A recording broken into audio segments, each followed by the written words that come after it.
leaders of the Pharisees. They were watching him closely. A man suffering from an abnormal swelling of the body was there. Jesus asked the lawyers and Pharisees, "Does the law allow healing on the Sabbath or not?" They said nothing.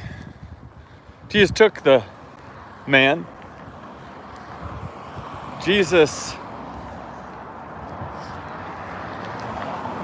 But they had no response. Jesus took the sick man, cured him, and took hold of the sick man, cured him, and then let him go. He said to them, "Suppose your child or ox fell into a ditch on the Sabbath day. Wouldn't you immediately pull it out?" But they had no response. When Jesus noticed how the guests sought out the best seats at the table, he told them a parable.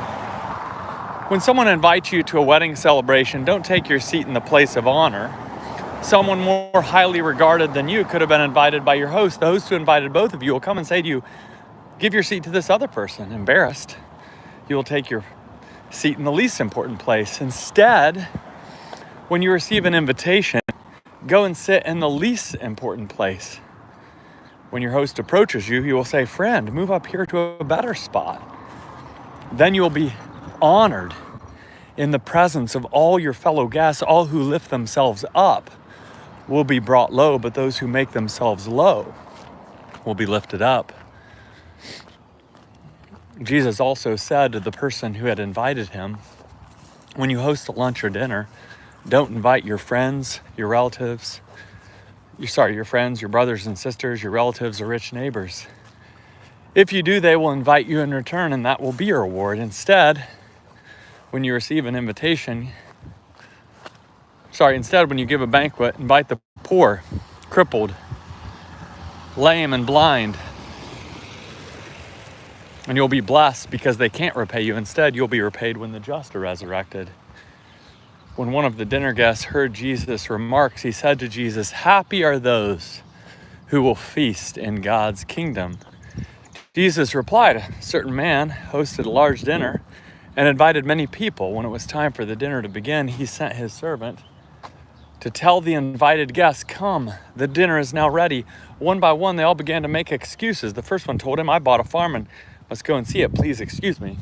Another said, 'I bought 5 teams of oxen and I'm going to check on them. Please excuse me.' Another said, 'I just got married, so I can't come.' When he returned, the servant reported these excuses to his master. The master of the house became angry and said to his servant, 'Go quickly to the city streets, the busy ones and the side streets, and invite the poor, crippled, lame, and blind.' The servant replied, 'Master, your instructions have been followed, and there is still room.' The master said to the servant, 'Go to the highways and back alleys and urge people to come in so that my house will be filled. I assure you, not one of those who are invited will taste my dinner.' Large crowds were traveling with Jesus. Turning to them, he said, 'Whoever comes to me and doesn't hate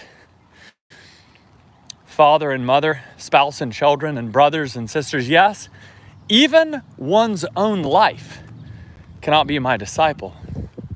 Whoever doesn't carry their own cross and follow me cannot be my disciple. If one of you wanted to build a tower, wouldn't you first sit down and calculate the cost to determine whether you have enough money to complete it?' Hello?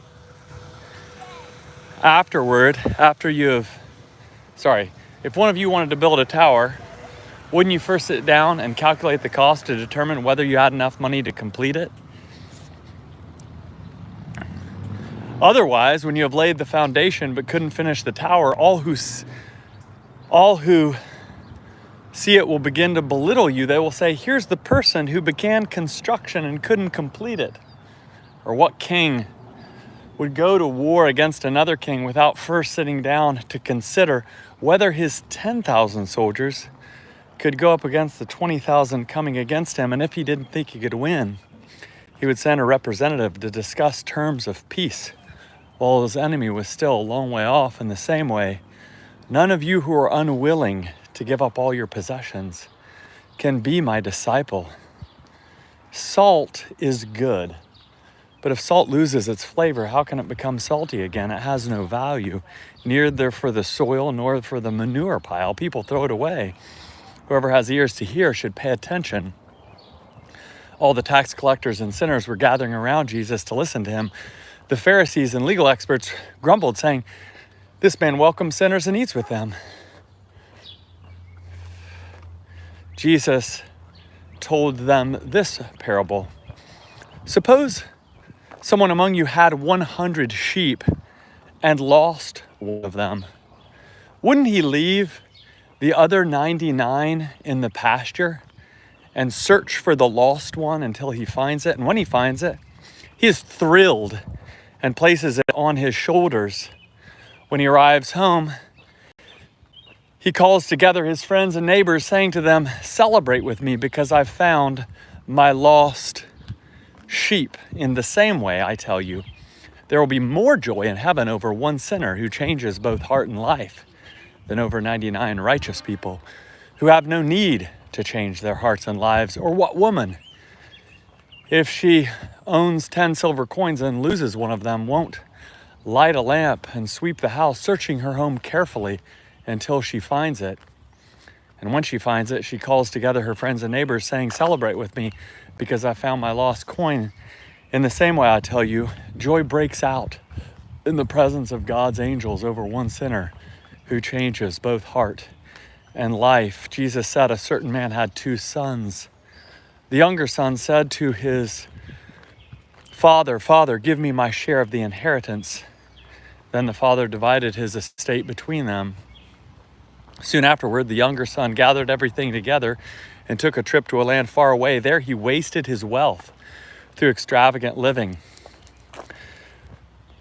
When he had used up his resources, a severe food shortage arose in that country, and he began to be in need. He hired himself out to one of the citizens of that country, who sent him into his field to feed pigs. He longed to eat his fill from what the pigs ate, but no one gave him anything. When he came to his senses, he said to himself, "How many of my father's hired hands have more than enough food? But I'm starving to death.